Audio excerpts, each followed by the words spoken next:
আমাদের গোলাকার পৃথিবীটা দুনিয়াবি হিসাবে বুঝাই, আমাদের গোলাকার পৃথিবীটা 51,10,00,000 বর্গ কিলোমিটার। এই পৃথিবীর এক প্রান্তে বাংলাদেশ, আরেক প্রান্ত আমেরিকা। বাংলাদেশ থেকে বিমান রওনা দেয়, আমেরিকায় বিমান পৌঁছায়। পুরো পৃথিবী ভ্রমণ করতে বিমানের সময় লাগে মাত্র 24 ঘন্টা। জোরে বলেন কয় ঘন্টা? বুঝছেন? পুরা বিশ্ব নয়, পুরা পৃথিবী। দুনিয়া আলাদা, পৃথিবী আলাদা। মহাবিশ্ব আলাদা, পৃথিবী আলাদা। এই পৃথিবীটা বিশাল বড়। পৃথিবীর মানচিত্রের মধ্যে আমাদের বাংলাদেশটা এই আঙ্গুলের এক করের চেয়েও ছোট দেখা যায়, ঠিক না ঠিক? আল্লাহু আকবার। এই পুরা পৃথিবীটা কত বড়! এই পৃথিবীটা ভ্রমণ করতে বিমানের সময় লাগে মাত্র 24 ঘন্টা। এবার আপনি বুঝে থাকলে বলেন, 1 24 ঘন্টায় 1 পৃথিবী, 2 24 ঘন্টায় 2 পৃথিবী, 3 24 ঘন্টায় 3 পৃথিবী। এবার আসেন, 40 বছর দূরত্বের হলো জান্নাতের এক একটা দরজা। এই 40 বছরের মধ্যে কয়টা 24 ঘন্টা আছে? 40 বছরের ভিতরে সম্ভবত 14,624 ঘন্টা আছে। কত বলেন? 14,624 ঘন্টা। তার মানে দুনিয়ার হিসাবে জান্নাতের গেট 5টা এত বড় যে 14,600টা পৃথিবী জান্নাতের দরজার সামনে রাখলে একটার সাথে আরেকটা ঘষা খাবে না, বাড়ি খাবে না। অনায়াসে 14,600 পৃথিবী জান্নাতের দরজা দিয়ে এক কাতারে, এক সিরিয়ালে ভিতরে ঢুকতে পারবে আর বের হইতে পারবে। আমি যে হিসাবটা দিলাম, এই হিসাবটা ঠিক না বেঠিক? সবাই বলেন বেঠিক। আরে আমি যেটা কই এটাই কোন, বলেন বেঠিক। বেঠিক কয় ঠিক? বলেন বেঠিক। কেন বেঠিক? দুনিয়ার হিসাব আর আখিরাতের হিসাব কি এক? আমি তো দুনিয়ার হিসাবে বলছি। দুনিয়ার হিসাব তো ছোট, আখিরাতের হিসাব সবকিছু বড়। আখিরাতের একদিন দুনিয়ার 50,000 বছর। কোরআনুল কারীমের মধ্যে আছে খালফিনা আলফাস 50 আলফাসানা। আখিরাতের একদিন দুনিয়ার 50,000 বছর যদি হয়, নবীজি বলছেন জান্নাতের গেট 40 বছরের। এবার আখিরাতের 40 বছর দুনিয়ার কয় কোটি বছরের সমান আল্লাহ ভালো জানে। তাহলে আমার হিসাব ওই গেটের তুলনায় একটা মাত্র বিন্দু, ঠিক না বেঠিক? তাহলে বুঝেন ওই গেট কত বড় হবে। আশ্চর্যের ব্যাপার হলো, নবীজি এক হাদিসের মধ্যে বলেন যে জান্নাতীরা জান্নাতে ঢোকার সময় এত বড় বড় দরজা, যেই দরজা দিয়ে হাজার হাজার লক্ষ লক্ষ পৃথিবী ভিতরে ঢুকবে আর বের হবে, এই দরজা দিয়েও নাকি এত পরিমাণ জান্নাতি আল্লাহ ভিতরে ঢুকাইবেন যে ওই দরজার সামনে জাম লেগে যাবে, ভিড় লেগে যাবে। আল্লাহ রহমান নামের উসিলায়, আল্লাহ রহিম নামের উসিলায় কত কোটি বান্দা বান্দীকে maaf কইরা আল্লাহ পাক রব্বুল আলামিন ওই দরজার সামনে, ওই দরজা দিয়ে ঢুকাইলে ওই দরজার সামনে জামার ভিড় লাগা যায়। এবার আসেন, আমরা জানতে পারলাম জান্নাতের দরজা কয়টা। আমরা জানতে পারলাম জান্নাতের দরজা কত বড় বড়। আমরা এটাও জানতে পারলাম জান্নাতের দরজার নাম কি কি। এখন আমরা জানবো জান্নাতের দরজা দিয়ে কারা কারা প্রবেশ করবে, কোন দরজা দিয়ে কারা প্রবেশ করবে। বলে 8 গুণে গুণান্বিত মুমিনকে আল্লাহ 8 দরজা দিয়ে জান্নাতে প্রবেশ করাবেন।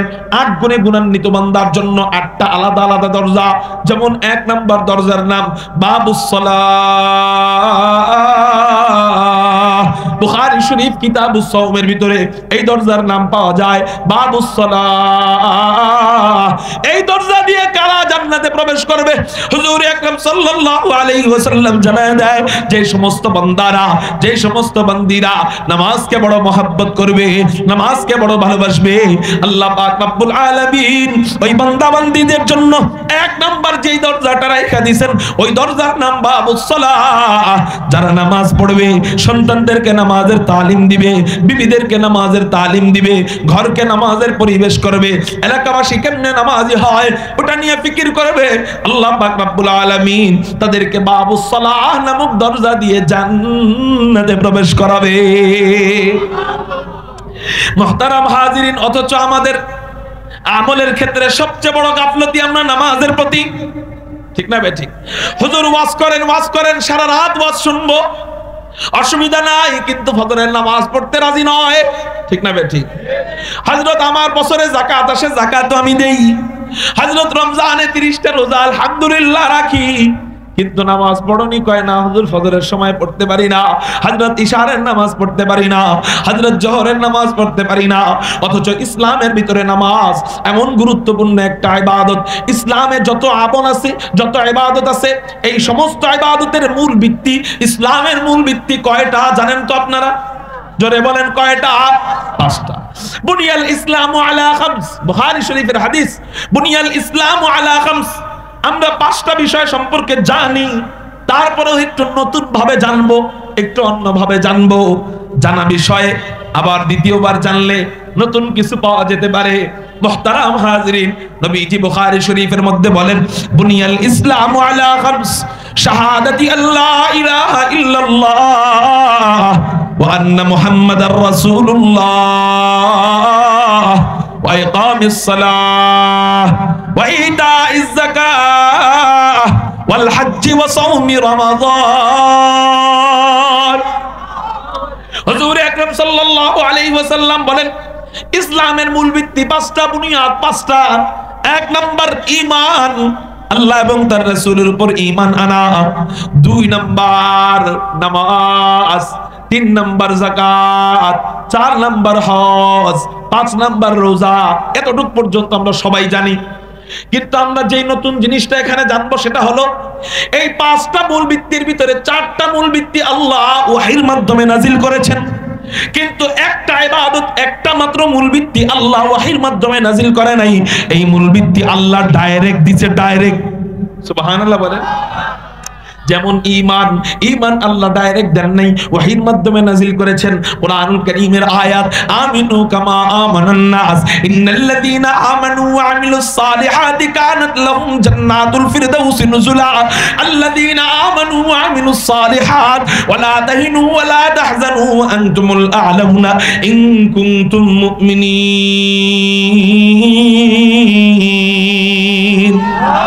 এই যে ঈমানের আয়াতগুলা, এগুলা আল্লাহ ডাইরেক্ট দেন নাই, ওহীর মাধ্যমে পাঠাইছেন, জিবরাইলের মাধ্যমে পাঠাইছেন। দুই নাম্বার নামাজ, নামাজের কথা একটু পরে বলতেছি। তিন নাম্বার যাকাত, যাকাতও আল্লাহ ডাইরেক্ট দেন নাই, জিবরাইলের মাধ্যমে পাঠাইছেন। ওয়াতুজ যাকাত। চার নাম্বার হজ, হজও আল্লাহ ডাইরেক্ট দেন নাই, ওহীর মাধ্যমে পাঠাইছেন। ওয়ালিল্লাহি আলান নাসি হিজ্জুল বাইতি মান ইসতাতা ইলাইহি সাবিলা। আল্লাহ হজ ও ওহীর মাধ্যমে পাঠাইছেন। পাঁচ নাম্বার রোজা, রোজাও আল্লাহ ওহীর মাধ্যমে পাঠাইছেন। কুতিবা আলাইকুমুস সিয়ামু কামা কুতিবা আলাল্লাযীনা মিন ক্বাবলিকুম লাআল্লাকুম তাত্তাকুন। রোজাও আল্লাহ ওহীর মাধ্যমে নাজিল করেছেন। তাহলে পাঁচটার ভিতরে চারটা আল্লাহ শুধু ওহীর মাধ্যমে নাজিল করেছেন। কিন্তু একটা মাত্র ইবাদত আছে, যে ইবাদত আল্লাহ শুধু ওহীর মাধ্যমে নাজিল করে ক্ষান্ত হয় নাই, যে ইবাদতটা আল্লাহ ডাইরেক্ট নবীজিকে দিয়ে দিয়েছে, সেই একটা মাত্র ইবাদতের নাম হলো নামাজ। সেটা কি বলেন? সালাত। কেমনে কেমনে ডাইরেক্ট দিল? কয় মিরাজের রজনীতে নবীজি ঘুমায়া ছিলেন উম্মে হানির ঘরে। আল্লাহ পাক রব্বুল আলামিন নবীজিকে উম্মে হানির ঘর থেকে ঘুম থেকে জাগাইয়া জমজমের পাশে শুয়াইয়া বুকের থেকে নাভি পর্যন্ত ফাইরা ভিতর থেকে সব কিছু বের করে এরপর জমজমের পানি দিয়ে ধুইয়া জান্নাত থেকে আনা রেশমি রুমাল দিয়ে ঢাকা ঈমান এবং হিকমতের অক্সিজেন ভিতরে পুশ কইরা হযরতে জিবরাইল এমন করে ইশারা দিয়া সিনায় সিনায় জোড়া লাগাইয়া বুরাকের পিঠে চড়াইয়া, মিরাজের রজনীর কথা বলতেছি, বুরাকের পিঠে চড়াইয়া বাইতুল মুকদ্দাসে নিয়া সমস্ত নবীদের ইমাম বানাইয়া, ইমামুল আম্বিয়া বানাইয়া, সাত আসমান দেখাইয়া, আট জান্নাত দেখাইয়া, সাত জাহান্নাম দেখাইয়া বাইতুল মামুর মসজিদে নিয়া আল্লাহ পাক রব্বুল আলামিন সিদরাতুল মুনতাহার গোড়ায় নিয়া রফরফে চড়াইয়া ফেরেশতাদের নূরের সাগর দেখাইয়া, লৌহ কলম দেখাইয়া, আরশ কুরসি দেখাইয়া আল্লাহ নবীজিকে আল্লাহর কাছে নিয়া আল্লাহর কুদরতি হাঁটুর সামনে বসায়া বসায়া আল্লাহ নবীজির সাথে লম্বা সময় পর্যন্ত গল্প সল্প কইরা ওই রাতের স্মৃতি হিসাবে পাঁচ ওয়াক্ত নামাজ ডাইরেক্ট সব আসছে কিসের মাধ্যমে? নামাজ আসছে কি ডাইরেক্ট আসছে, আবার ওহীর মাধ্যমে আসছে। আল্লাহ প্রথমে দিয়েছিলেন 50 ওয়াক্ত। জোরে বলেন কয় ওয়াক্ত? নবীজি আল্লাহর কাছে দোয়া করা আরম্ভ করলেন। আল্লাহ, বুখারী শরীফের হাদিস, হাদিসটা অনেক লম্বা, আমি সংক্ষেপে বলতেছি। মুসা আলাইহিস সালাতু ওয়াস সালামের সাথে পরামর্শ করে নবীজি আল্লাহর কাছে আবার গেলেন, যায় বলেন, আল্লাহ, আমার উম্মতের জন্য 50 ওয়াক্ত নামাজ তো অনেক কঠিন হয়ে যাবে, আপনি একটু কমায়া দেন না। আপনি একটু কি করেন না, কমায়া দেন না। আসলেই বলেন 50 ওয়াক্ত নামাজ থাকলে কঠিন হয়ে যাইতো না? হ্যাঁ, 5 ওয়াক্ত নামাজই পড়তে চাই না, 50 ওয়াক্ত কেমনে পড়তেন? এক ওয়াক্ত নামাজ গড়ে আপনি যদি 10 মিনিট ধরেন, গড়ে, তাহলে এক ওয়াক্ত নামাজ 10 মিনিট, ওযু 5 মিনিট, আবার মসজিদে আসা যাওয়া 5 মিনিট, মোট 20 মিনিট। এক ওয়াক্ত নামাজ তাহলে 20 মিনিট গেলে 50 ওয়াক্ত নামাজে যাবে 1000 মিনিট। কয় হাজার মিনিট? তাহলে 24 ঘন্টার মধ্যে মিনিটই হইল 1450 মিনিট। কয়শো মিনিট?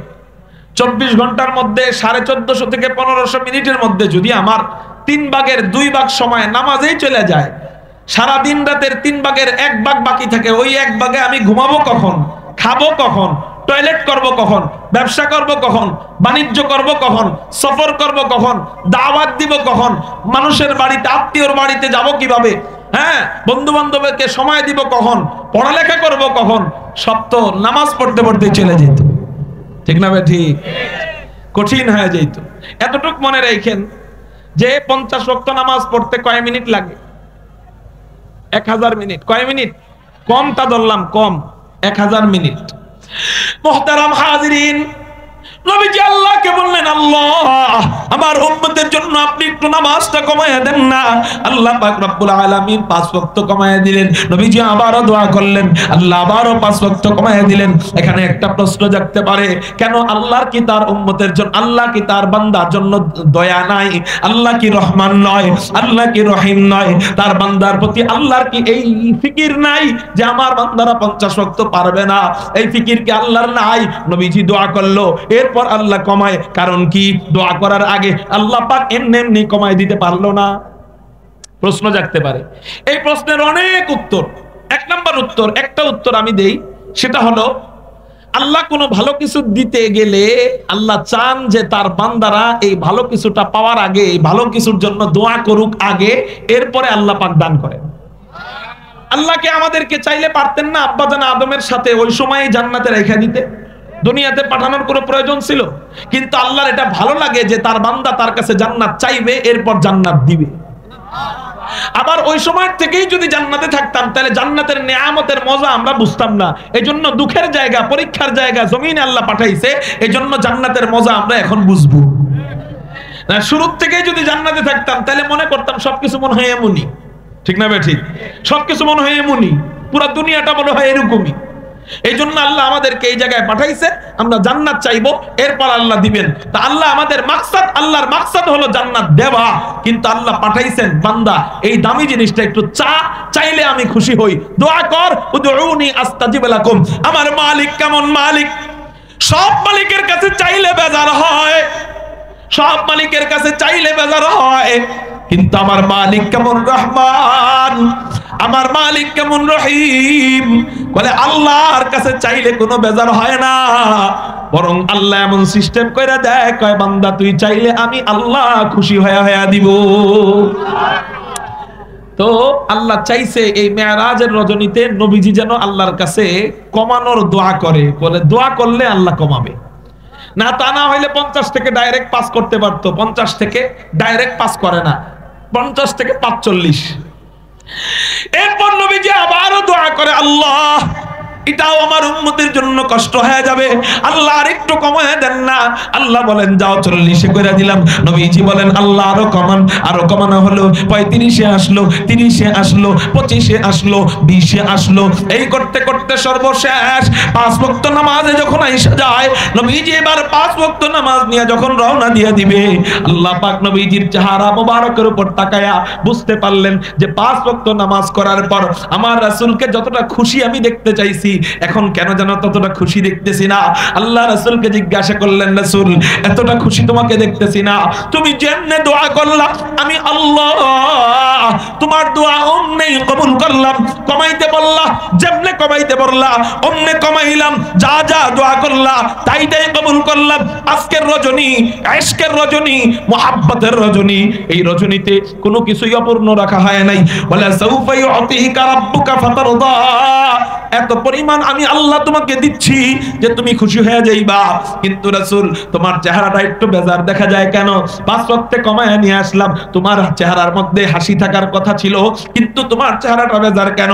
আকায়ে নামদার তাজদারে মদিনা সরকারে দো জাহা আহমদ মুজতবা মুহাম্মদুর রাসূলুল্লাহ সাল্লাল্লাহু আলাইহি ওয়াসাল্লাম আল্লাহর কাছে বলে, আল্লাহ আমি জানি আমার উম্মতের সহজতার জন্য আপনি 50 ওয়াক্ত নামাজ থেকে 5-এ নামায় নিয়ে আসছেন, কিন্তু আমি ভাবতেছি আসলে যদি 50 ওয়াক্ত নামাজ থাকতো আর আমার উম্মত যদি একটু কষ্ট কইরা ওই 50 ওয়াক্ত নামাজ পড়তে পারতো, তাহলে কতই না বেশি নেকি পাইতো, কতই না বেশি সওয়াবের অধিকারী হইতো। আল্লাহ আমার ওইটা ভেবে মনটা খারাপ যে আমার উম্মতের তো হায়াত কম, মুসা আলাইহিস সালাতু ওয়াস সালামের জামানার উম্মতের মতো আমার উম্মতের হায়াত নয়, বনি ইসরাইল উম্মতের মতো আমার উম্মতের হায়াত নয়, হযরত নূহের উম্মতের মতো আমার উম্মতের হায়াত নয়, আমার উম্মতের হায়াতে জিন্দেগি একেবারে শর্ট। তো 5 ওয়াক্ত নামাজ পড়লে ওরা তো তেমন নেকি পাবে না, 50 ওয়াক্ত পাইলে যতটা নেকি পাইতো এখন তো নেকির হার কমে যাচ্ছে। এই জন্য আমি নবীর মন খারাপ। আল্লাহ পাক রব্বুল আলামিন বলেন, রাসূল আরে কেন মন খারাপ করতেছো? তুমি আমার কাছে দোয়া করছো কি? নবীজি বলেন, আল্লাহ আমি আমার উম্মতের নামাজ কমানোর দোয়া করছি। আল্লাহ কয়, হ্যাঁ নামাজ কমানোর দোয়া তুমি করছো, এই জন্য আমি আল্লাহ নামাজ কমায় দিলাম, কিন্তু একবারও তো বেতন কমানোর দোয়া করো নাই, একবারও তো পারিশ্রমিক কমানোর দোয়া করো নাই। যাও রাসূল যাও, তুমি তোমার উম্মতের কাছে যাও, হাসি মুখে ফিরে যাও, তোমার উম্মতের কাছে যায়া তুমি বুক টান করে ঘোষণা দিয়া দাও, ও আমার উম্মতেরা তোরা কষ্ট করে মাত্র 5 ওয়াক্ত নামাজ পড়বি, এই 5 ওয়াক্ত নামাজের বিনিময়ে আল্লাহ এতটাই বেশি খুশি হবেন। তোদের 50 ওয়াক্ত নামাজ পড়তে কষ্ট হইতো, কিন্তু আল্লাহর 50 ওয়াক্ত নামাজের নেকি দিতে কোনো কষ্ট হবে না। অতএব 5 ওয়াক্ত নামাজ পড়বি, আল্লাহ পাক রব্বুল আলামিন এই 5 ওয়াক্তের বিনিময়ে প্রতিদিন গুনে গুনে 50 ওয়াক্ত ফরজ সালাতের সওয়াব দিয়ে দিবে। লা দিদ্দা ওয়ালা নিদ্দা ওয়ালা হাদ্দা লিমাওলা, লা দিদ্দা ওয়ালা নিদ্দা ওয়ালা হাদ্দা লিমাওলা, লা কুফুয়া ওয়ালা বিলদা ওয়ালা আম্মা ওয়াকালা, লা কুফুয়া ওয়ালা বিলদা ওয়ালা আম্মা ওয়াকালা। কয় রাসূল তোমার উম্মতের কাজ করতে কষ্ট হবে, এজন্য কাজ কমায়া দিলাম, কিন্তু মজুরি দিতে তো আমি আল্লাহর কোনো কষ্ট হবে না, অতএব মজুরি কমাবো কেন? তুমি তো মজুরি কমানোর দোয়াও করো নাই। যাও যাও যাও, তোমার উম্মত 5 ওয়াক্ত নামাজ পড়বে, 50 ওয়াক্তের সওয়াব, তার মানে 5 ওয়াক্ত নামাজ পড়তে 1 থেকে 1.5 ঘন্টা সময় লাগে, আমি সওয়াব পেয়ে যাব 1000 মিনিটের। 50 ওয়াক্ত নামাজ পড়তে কয় মিনিট লাগে? 1000 মিনিট। আমি যদি ঠিক মতো 5 ওয়াক্ত নামাজ পড়ি আমি সওয়াব পেয়ে যাব 1000 মিনিটের। বাকি থাকে কয় মিনিট? 24 ঘন্টা হইতে বাকি থাকে কয় মিনিট? 450 থেকে 500 মিনিট ধরেন, ধরেন 500 মিনিট বাকি থাকে। আচ্ছা আপনারা কি রাত্রে বেলা 500 মিনিট ঘুমান না? 500 মিনিটে আনুমানিক, মানে একেবারে অ্যাকুরেট না হিসাবটা, যেহেতু ক্যালকুলেটর নিয়ে বসি নাই, 500 মিনিটে 7.5 থেকে 8 ঘন্টা সময় হয়। কয় ঘন্টা বলেন? 7.5 থেকে 8 ঘন্টা। প্রতিদিন আমাদের 7.5 ঘন্টা 8 ঘন্টা ঘুমানো লাগে না? আল্লাহু আকবার। আল্লাহ পাক রব্বুল আলামিন নবীজি হাদিসের মধ্যে জানায় দেয়, ও বান্দা 5 ওয়াক্ত নামাজ পড়বি, 50 ওয়াক্ত নামাজের সওয়াব, তার মানে প্রতিদিনের 3 ভাগের 2 ভাগ নামাজের সওয়াব পাইলি, আরেক ভাগ বাকি আছে। মনে কর এই 1 ভাগ তুই ঘুমাইলি, রাত্রে বেলা 8 ঘন্টা ঘুমাইলি, কিন্তু এই 1 ভাগটাকেও তাহাজ্জুদের সওয়াব বানায় দেই। কেমনে কেমনে কেমনে? কয় এক কাজ কর না, ঘুমানোর আগে ইশারের নামাজটা একটু কষ্ট করে জামাতের সাথে পড়। সহিহ হাদিসের মধ্যে, বুখারী শরীফের হাদিসের মধ্যে নবীজি জানায় দেয়, আল্লাহ পাক রব্বুল আলামিন ইশারের নামাজ কোন বান্দা জামাতের সাথে পড়ার কারণে আল্লাহ অর্ধেক রাত জায়গায় ইবাদত করার সওয়াব দিয়ে দেয়। আবার ফজরের নামাজ কোন বান্দা জামাতের সাথে পড়ার কারণে আল্লাহ বাকি অর্ধেক রাত জায়গায় ইবাদতের সওয়াব দিয়ে দেয়। এখন হয়ে গেল বাকি 8 ঘন্টা ঘুমটা ঘুম হিসাবে আল্লাহ ধরলো না, ধরলো তাহাজ্জুদ হিসাবে। তাহলে আমার সারা দিনটা আমি মাত্র 5 ওয়াক্ত নামাজ জামাতের সাথে পড়ে কেমনে সাজাইলাম? আমি সারা দিনে ঘুমাইলাম ঠিক, টয়লেট করলাম ঠিক, ব্যবসা করলাম ঠিক, সফর করলাম ঠিক, এরপর আত্মীয়দের বাসায় দাওয়াতে গেলাম এটাও ঠিক, সব দুনিয়াবি কাজ ঠিক, খানা খাওয়াও ঠিক, কিন্তু 5 ওয়াক্ত নামাজ আল্লাহর মসজিদে হাজিরা দিলে হয়ে গেল 5 ওয়াক্তের বিনিময়ে 50 ওয়াক্ত, মানে দিনের 3 ভাগের 2 ভাগ আবার জামাতের সাথে পড়ার কারণে বাকি 1 ভাগও রাত জেগে ইবাদতের সওয়াব। তার মানে এইরকম করে আমি আর প্রতিদিনটাকে যদি আমি সাজাই, তো আমি যদি 100 বছরও হায়াত পাই, আল্লাহ পাক 100 বছরই আমাকে এরকম নামাজের সওয়াব দিয়ে দিবে। আল্লাহ কোরআনুল কারীমের এক আয়াতে বলছেন, ওমা খালাকতুল জিন্না ওয়াল ইনসা ইল্লা লিয়াবুদুন, আমি জিন এবং মানুষদেরকে বানাইলাম শুধুমাত্র আমার ইবাদতের জন্য। এখন আমরা বাহ্যিকভাবে যদি দেখি, আমরা চাইলেই কিন্তু আমাদের জিন্দেগিকে শুধুমাত্র ইবাদত করতে পারতেছি না। কেন কয় শুধুমাত্র ইবাদত কেমনে করব? এটা তো সম্ভব না। ইবাদত করতে গেলে আমার স্বাস্থ্য ভালো থাকতে হবে, আর স্বাস্থ্য ভালো রাখার জন্য আমার ঘুমাইতে হবে, আমার খানা খাইতে হবে, আমার ব্যবসা করতে হবে, আমার টয়লেট করতে হবে। তো আল্লাহ যে বললেন শুধুমাত্র ইবাদতের জন্য বানাইছি, আমি চাইলেও তো আমার জিন্দেগিকে শুধুমাত্র ইবাদত বানাইতে পারছি। কিন্তু নবীজির এই অফার থেকে বোঝা যায়, কোন ব্যক্তি 5 ওয়াক্ত নামাজ পড়লে আল্লাহ পুরো জিন্দেগির দুনিয়াবি কাজের কাফারা হিসাবে এই নামাজের মাধ্যমে শুধুমাত্র ইবাদতের সওয়াব দিয়ে পুরো জিন্দেগি ভরপুর করে দিবে। এজন্য ভাই, আজকে লাইলাতুল বারাআহ, ভাগ্য নির্ধারণের একটি রাত। হাদিসের মধ্যে বলা হয়েছে আমাদের তাকদীর তো আগেই নির্ধারণ হয়ে গিয়েছে। 50,000 বছর আগে, আমাদের জন্মের 50,000 বছর আগে আল্লাহ আমাদের তাকদীর নির্ধারণ করে দিয়েছেন। কিন্তু সেই তাকদীরের ব্যাপারগুলা আল্লাহ জানে। সে আল্লাহ এরপর বান্দাদেরকে, ফেরেশতাদেরকে এই রাত্রে ওই আল্লাহর কাছে জানা যে তাকদীরগুলা আমাদের ব্যাপারে আছে, ওই তাকদীরগুলা বন্টন করে করে, যেমন কথার কথা, এই এলাকার ব্রিজ করা দরকার, এই বাজেট প্রথমে সরকারের কাছে ছিল, এরপরে সরকার আস্তে আস্তে প্রতিনিধিদের হাতে দেয়, ঠিক না ঠিক? এরপরে প্রতিনিধি বন্টন করে যে এখানে কত টাকার ব্রিজ হবে, এখানে কত টাকার রাস্তা হবে, এই বাজেট আস্তে আস্তে পাস হয়।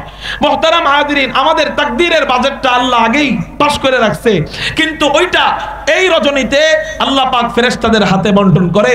এবং হাদিসের থেকে বোঝা যায় এটা লাইলাতুল কদর, যে কদরের রাত্র সামনে রমজানের শেষে আসতেছে, ওই রাত্রে ফেরেশতারা এই তাকদীর অনুযায়ী কার্যক্রম শুরু করে। নির্ধারণ প্রথমে করছে কে? বন্টন করে কোন রাত্রে? শবে বরাতের রাতে, শবে বরাতে। আর এটা ফেরেশতারা কার্যক্রম শুরু করে দেয় কোন রাতে? তাকদীরের লাইলাতুল কদর, শবে কদরের যে রাত, এই রাতে। মুহতারাম হাজিরিন, তো আমি যদি আমার ভাগ্যটাকে সুন্দর করতে চাই, আজকে রাতে আল্লাহর কাছে কেঁদে কেঁদে দোয়া করব, আল্লাহ তুমি তৌফিক দেন। আল্লাহ, আল্লাহ নামাজ তো এত সহজ নয়, আমি চাইলেই পড়তে পারবো না মালিক, আল্লাহ তুমি আমাকে তৌফিক দাও। আজকে শুধু এই দোয়াটাই বেশি করব, পারবো ইনশাআল্লাহ? এই দোয়াটা খুব বেশি করব যে আল্লাহ আমাকে নামাজের তৌফিক দাও। কারণ একজন মুসলমানের পরিচয় হলো সে নামাজি। নামাজ পড়ে না তো নবীজি বলেন কাফের আর তার মাঝে দেখতে কোনো বেশ কম নেই। মুহতারাম হাজিরিন, এই জন্য আমরা নামাজের যত্নবান হব। আজকে থেকে আরেকটা আমল করব, সেটা হলো, দেখেন নতুন একটা তথ্য দিয়ে যাই। জানি না আপনারা এই জিনিসটা নিয়ে আগে ফিকির করছেন কিনা, কিন্তু আমরা যদি ফিকির না করি আগামী প্রজন্ম মসজিদ শূন্য হয়ে যাবে। সেটা হলো, আগের তুলনায় বর্তমানে ওয়াজ মাহফিল কমছে না বাড়ছে? কিন্তু সেই তুলনায় মসজিদে মুসল্লি বাড়ছে না কমছে? কমছে। মসজিদে ওয়াজ নসিহত তো কম হয় না, মাহফিলে ওয়াজ নসিহত কম হয় না, দাওয়াত ও তাবলীগের মেহনত কম হয় না, খানকার মেহনত কম হয় না, কিন্তু মসজিদে মুসল্লি কম কেন? এখানে দোষীটাকে? উলামায়ে কেরামদের দাওয়াতি কার্যক্রমে কোনো কমতি নাই, কিন্তু মসজিদে মুসল্লি নাই কেন? এটার কারণ কেউ সঠিক কারণ দিতে পারবেন আপনারা আমাকে? এর সঠিক কোনো কারণ দিতে পারবেন? আগে যদি মুসল্লি ছিল 50 জন, এখন হয়ে গেছে 10 জন সেই মসজিদে। অনেক মসজিদে তো আছে ইমাম সাহেব একা একাই নামাজ পড়ে। আমরা হাইওয়ে রোডে চলি তো আমরা জানি, হাইওয়ে রোডের পাশে মসজিদগুলা ইমাম সাহেব অনেক সময় একা একা নামাজ পড়ে। মুহতারাম হাজিরিন, এইভাবে মসজিদে মুসল্লি শূন্য হয়ে যাচ্ছে, জনমানবহীন শূন্য মরুভূমির মতো সুন্দর সুন্দর মসজিদগুলা পড়ে আছে। কেন? কারণ কি? বলে এর এক নাম্বার কারণ হলো আমরা বাবারা যারা আছি এর জন্য এক নাম্বার দোষী আমরা বাবারা। আগের জামানার বাপ চাচাদেরকে দেখতাম তারা তাদের সন্তানদেরকে মসজিদে নিয়ে যেত, মসজিদে আনা নেওয়া করতো, তো মসজিদের অভ্যাস হয়ে যেত। বাবার দেরি হইলে সন্তান ডাক দিত, আব্বা মসজিদে যাইবা না? তো ডাইকা ডাইকা মসজিদে নিয়ে যেত। তা আর আমাদের পোলাপানদেরকে আমরা ডাক দিব কি? ডাক দেওয়ার সময় তো ওর হাতে শয়তানের বাক্স, ঠিক না বে ঠিক? এটা নিয়ে যখন গেমস খেলে এটার প্রতি ওরা এতটাই আসক্ত হয়ে যায় যে আপন রক্তের সম্পর্কিত খালা কেউ ছাড়ে না, মা কেউ ছাড়ে না। ওই যে দীপুমণি বাইগনার বাড়িতে গেছিল বেড়াইতে, ওই পলাইতে গেছিল আর কি। তো পলাইতে যখন গেছিল তো ভাইগনা খালি গেমস খেলে, যেহেতু শিক্ষামন্ত্রী তার সব জায়গায় গেলে একটু শিক্ষা নিয়ে চিল্লানো দরকার। তো ওই জায়গায় যায় ভাইগনা গেমস খেলে, ভাইগনারে কইতেছে, এই ভাইগনা গেমস খেলো কেন, একটু পড়তে বসো। তো ভাইগনা মনে মনে কয়, আসছো আমাকে বাড়িতে পলাইতে, আর এখানে আইসা তুমি শিক্ষামন্ত্রীগিরি করো, তোমার শিক্ষামন্ত্রীগিরি আমি ছুটাইতেছি। ফোন করে 99 ফোন দিয়ে কয় স্যার আপনারা দীপুমণিকে খুঁজতেছেন? কয় হ্যাঁ। কয় উনি তো আমার বাড়িতে আছে, আসেন, চলে আসেন, ধরে নিয়ে যান। মুহতারাম হাজিরিন, ঘটনাটা হাস্যকর মনে হলেও এখান থেকে বড় শিক্ষা আমাদের আছে। আমাদের সন্তানদের হাতে যদি আমরা মোবাইল দেই ছোট্ট সময়ের থেকে, এই মোবাইল থাকার কারণে এই বাচ্চাটা এতটাই আসক্ত হয়ে যায় মোবাইলের প্রতি, তখন আপন খালাকেও খালা মনে করে না।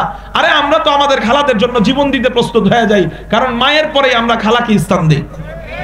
তো আপন খালাকেও তখন খালা মনে করে না, আপন মাকেও মা মনে করে না, আপন বাবাকেও বাবা মনে করে না, ঠিক না ঠিক? এজন্য আগে আমাদের ঘর থেকে এই মোবাইল নামাইতে হবে। হুজুর এটা সম্ভব না। তো সম্ভব যদি না হয়, যেহেতু প্রয়োজন সেহেতু আপনি সীমিত আকারে চালান। আপনি বাড়িতে যখন যাবেন মোবাইলটা কাছেই রাখবেন না, আলমারিতে ঢুকায় রাখেন, যখন ফোন আসবে তখন হাতে নেন, বাচ্চাদের সামনে দিবেন না। খানা খাওয়াইতে বসায় মোবাইল দিবেন না, ওই যে খানা খায় না দেখা মোবাইল একটা ছেড়ে দিই, টিভি একটা ছেড়ে দিই। মুহতারাম হাজিরিন, এই জন্য ওর পর্যাপ্ত পরিমাণ ওই খাবারের যে দাঁত দিয়ে যে চর্বণ করে, খাবারটা যে চাবায়, এই চাবানোর পরে শরীরের ভিতরের যে ওই খাবার থেকে পর্যাপ্ত পুষ্টি যাওয়ার দরকার, ওই মোবাইল দেখা টিভি দেখা খানা খাওয়ার কারণে ওইটা চাবায় না, অমনি গিলে ফেলে। আর গিলে ফেলার কারণে পর্যাপ্ত পরিমাণ পুষ্টি না পেয়ে বাচ্চাটা আস্তে আস্তে বড় হয়। ফলশ্রুতিতে দেখা যায় আগের জামানার 70 বছর একজন বুড়া, সেই বুড়া গাছ পাততে পারতো, কিন্তু বর্তমান জামানার 20 বছরের একটা ছেলের হাতে একটা কোদাল দেন অথবা কুড়াল দেন, দুইটা বাড়ি দিবে গাছে আর পড়ে যাবে। শক্তি কম, ছোট্ট সময়ের থেকে শক্তি কম। কেন? এদের মূল পুষ্টির যে উৎস খানা, এই খানাটা এরা যে খায় এই মোবাইলের নেশায়, টিভির নেশায়, এরা ভালো মতো চাওয়ায়ও না। এগুলা তো দুনিয়াবি হিসাব, দুনিয়াবি কথা, ওই কথা নালে বাদই দিলাম। আখেরাতের কথা যদি বলি, আপনি মোবাইল যদি সরাইতে নাই পারেন, আপনাকে অনুরোধ করব, একটা বয়স পর্যন্ত আপনার বাচ্চা আপনার কথা শুনবে। সেই বয়সটা হলো 12-13 বছর পর্যন্ত। এরপরে বেয়াদব হয়ে যাবে, শুনবে না। এই 12-13 বছর বয়সের আগে আপনার বাচ্চাকে নামাজি বানান। কেমনে? আমিও মসজিদে যাব, আমার বাচ্চাটাকেও আমি মসজিদে নিয়ে যাব। বলেন, আমিও মসজিদে যাব, আমার বাচ্চাটাকে আমি কোথায় নিয়ে যাব? হুজুর বাচ্চাদেরকে মসজিদে নিয়ে গেলে ওরা তো অনেক দুষ্টামি করে। আমি বলবো, বাচ্চারা দুষ্টামি করবে না তো আপনার খালু দুষ্টামি করবো? দুষ্টামি তো বাচ্চারা করবেই, কিন্তু হুজুর দুষ্টামি করলে নামাজে ব্যাঘাত ঘটে, এতে গুনাহ হবে না? না, গুনাহ হবে না। কেন? দলিল, হুজুর আকরাম সাল্লাল্লাহু আলাইহি ওয়াসাল্লাম নামাজ পড়তেন, হাসান হোসেন কাঁধে উঠে যেত, নবীজি তাদেরকে সরায় দিতেন না, রুমের বাইরে পাঠায় দিতেন না, মসজিদের বাইরে পাঠায় দিতেন না। নবীজি সিজদা দেওয়ার সময় ওরা ব্যথা পাবে কিনা, নামাজের ভিতরেই ওদেরকে নামায়া এরপরে নবীজি সিজদা দিতেন। আবার নবীজি যখন দাঁড়াইতেন তখন আবার ওরা কাঁধে উঠে যেত। মুহতারাম হাজিরিন, তারপরেও যদি নবীজির ব্যাঘাত না হয় নামাজে, আমরা কি নবীজির চেয়ে বড় আল্লাহ ওয়ালা হয়ে গেছি? অতএব বাচ্চারা মসজিদে দুষ্টামি করলে, আমার মন হলো যার যার ব্যক্তিগত ব্যাপার, নিজের মন নিজে কষ্ট করে টাইনা রাখবেন, মন চলে গেলেও আবার টাইনা আনবেন, মন চলে গেলেও আবার টাইনা আনবেন। আল্লাহ পরিপূর্ণ এক আল্লাহ ওয়ালা নামাজের সওয়াব দিয়ে দিবে। কিন্তু বাচ্চাদেরকে যদি আমরা তাড়ায় দেই, এই বাচ্চারা মসজিদকে জেলখানা মনে করবে, ওই মসজিদে আর আসবে না। আর বাচ্চাদেরকে যদি মসজিদটাকে খেলার মাঠে রূপান্তরিত করতে পারি, একদিন ওই বাচ্চারা এই মসজিদের মুসল্লি হিসেবে দাঁড়াবে, ঠিক না বে ঠিক? এই জন্য আমরা এই গাজীপুরের এই অঞ্চল, জায়গার নাম কি, ভাওয়াল মির্জাপুরের এই মুসলমানদের থেকে সারা বিশ্ব যেন একটা মেসেজ পায়। এত বেশি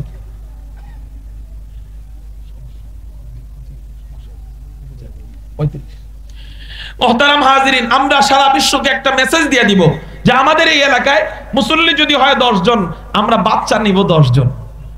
আমাদের সাথে কয়জন বাচ্চা নিয়ে যাব? 10 জন নিয়ে যাব। আমাদের প্রত্যেকের বাড়িতেই ভাগনা আছে, ভাতিজা আছে, ছেলে আছে, নাতি আছে, আছে না নাই? নিয়ে যেতে পারবো কারা কারা? আল্লাহু আকবার বলে হাত উঠে। রাজি আছেন ইনশাআল্লাহ? হাত নামান।